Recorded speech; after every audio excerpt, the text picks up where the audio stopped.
The first few stars speckled the purple sky. Eragon stared without seeing, and thought of Saphira, and then of Arya, and then of Arya and Saphira, and then he closed his eyes, a dull throb forming behind his temples. He heard a cracking sound, and opening his eyes once more, saw that on the other side of the empty bear stomach, Gajvag was cleaning his teeth with the pointed end of a broken thigh bone. Eragon dropped his gaze to the bottom of the Urgel's bare feet, Gajvag having removed his sandals before they began their meal, and to his surprise noticed that the Urgel had 7 toes on each foot. "The dwarves have the same number of toes as you do," he said. Gajvag spat a piece of meat into the coals of the fire. "I did not know that. I have never wanted to look at the feet of a dwarf." "Don't you find it curious that Urgels and dwarves should both have 14 toes, while elves and humans have 10? Gajvag's thick lips lifted in a snarl.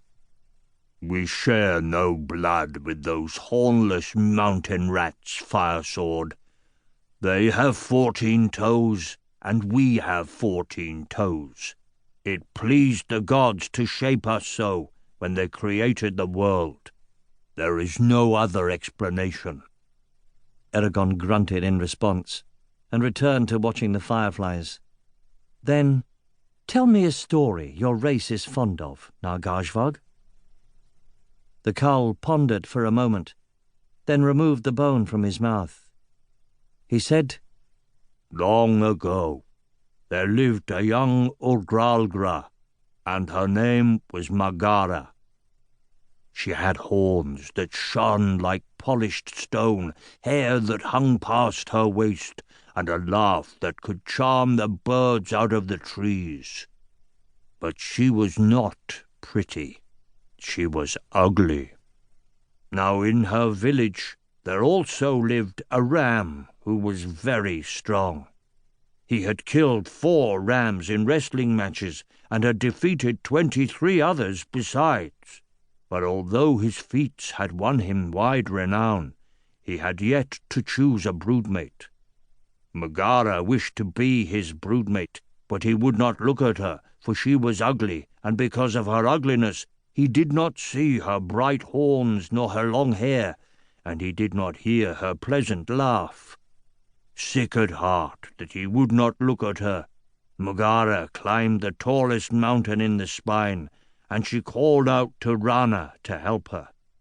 Rana is mother of us all, and it was she who invented weaving and farming, and she who raised the Bior Mountains when she was fleeing the great dragon. Rana, she of the gilded horns, she answered Magara, and she asked why Magara had summoned her. "Make me pretty, honored mother, so I can attract the ram I want," said Magara. And Rana answered, "You do not need to be pretty, Magara. You have bright horns and long hair and a pleasant laugh. With those you can catch a ram who is not so foolish as to look at only a female's face."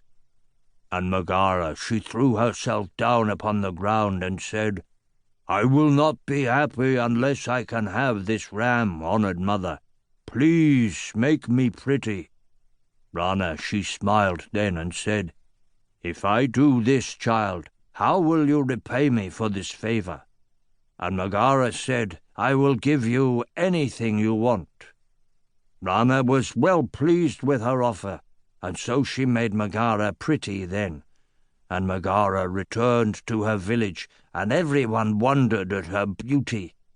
With her new face, Magara became the broodmate of the ram she wanted, and they had many children, and they lived in happiness for 7 years.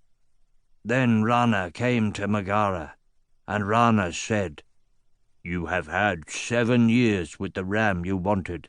Have you enjoyed them?" And Magara said, "I have." And Rana said, "Then I have come for my payment."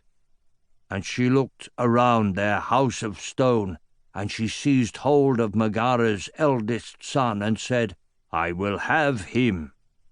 Megara begged she of the gilded horns not to take her eldest son, but Rana would not relent. At last Megara took her broodmate's club, and she struck at Rana, but the club shattered in her hands. In punishment, Rana stripped Megara's beauty from her, and then Rana left with Megara's son for her hall where the four winds dwell, and she named the boy Hegraz, and raised him to be one of the mightiest warriors who has ever walked this land. And so one should learn from Megara to never fight one's fate, for you will lose that which you hold most dear.